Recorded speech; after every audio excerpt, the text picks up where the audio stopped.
What if you were the last man on Earth? After a global pandemic in 2025, imagine waking up one morning after a night of fitful dreams to the sound of birds chirping outside your window. You glance over at your phone. It's 6 a.m. You make yourself some breakfast, pour yourself a cup of coffee, and walk out into your front yard. The street is empty. No cars, no pedestrians, not a single soul in sight. At first, you think it's a small town, kind of quiet.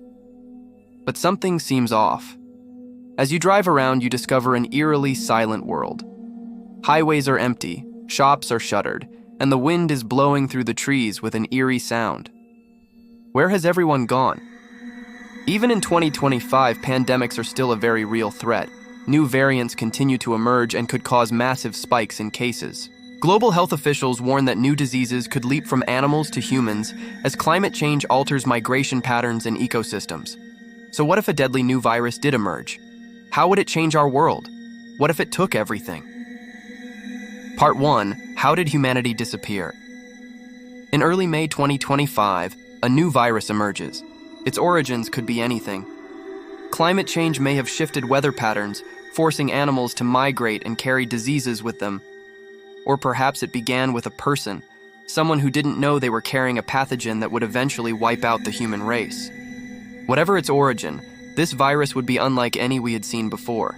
It's highly contagious and airborne, and because of its long incubation period, people could spread the disease without ever showing symptoms themselves.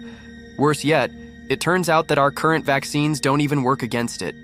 Within weeks, hospitals are overwhelmed. Governments struggle to contain the outbreak, but it's too late. This pandemic will be the deadliest in history, killing millions every day. Within 2 weeks, entire cities are quarantined. People's lives are turned upside down. They stock up on food, hand sanitizer, and face masks, but supplies run low and panic begins to set in. Within 4 weeks, large parts of society begin to fall apart. Grocery stores are ransacked. People flee big cities for the countryside, clogging up highways and spreading the virus further. Within 6 weeks, all efforts to contain the disease have failed. Governments collapse as the number of infected continues to rise exponentially. Entire countries are quarantined. Planes are grounded. The virus spreads across the world. Within 8 weeks, the world as we know it ends. The virus is now everywhere. No one is safe. Within 10 weeks, the last person dies. You wake up in an empty world, the last man on Earth. Part 2. The end of civilization. The first thing you'll notice is the silence. There won't be a single soul around you anywhere. After the last person succumbs to the disease, the world as you know it grinds to a halt. Power grids fail. Water treatment plants stop working. Internet servers shut down. Airports, roads, and bridges are no longer patrolled.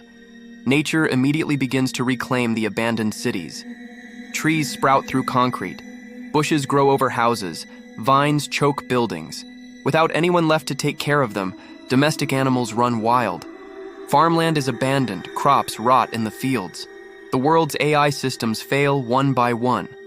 Satellites deorbit, crashing into the Earth and burning up in the atmosphere. Having survived the pandemic, you must now survive on your own.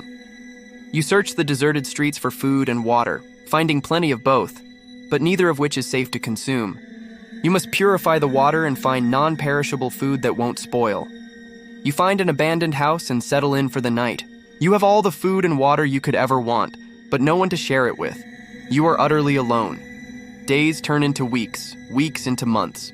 You watch the seasons change from your abandoned high-rise apartment. You can grow food, but who are you growing it for? With no one around, should you try to rebuild civilization or accept the end of humanity? Part 4. Is there hope left? There's a slim chance that one person could restart human society. But first, that person would need to find other survivors. Maybe there's a woman out there who managed to survive the pandemic. Perhaps she's watching the world from her window, wondering the same things you are. Maybe she's out searching for food, hoping to find someone, anyone. If you met up, you could decide together what to do next. But what if there's no one else? What if you really are the last man on Earth? Scientists believe that somewhere between 200 and 500,000 human embryos are stored in cryogenic banks.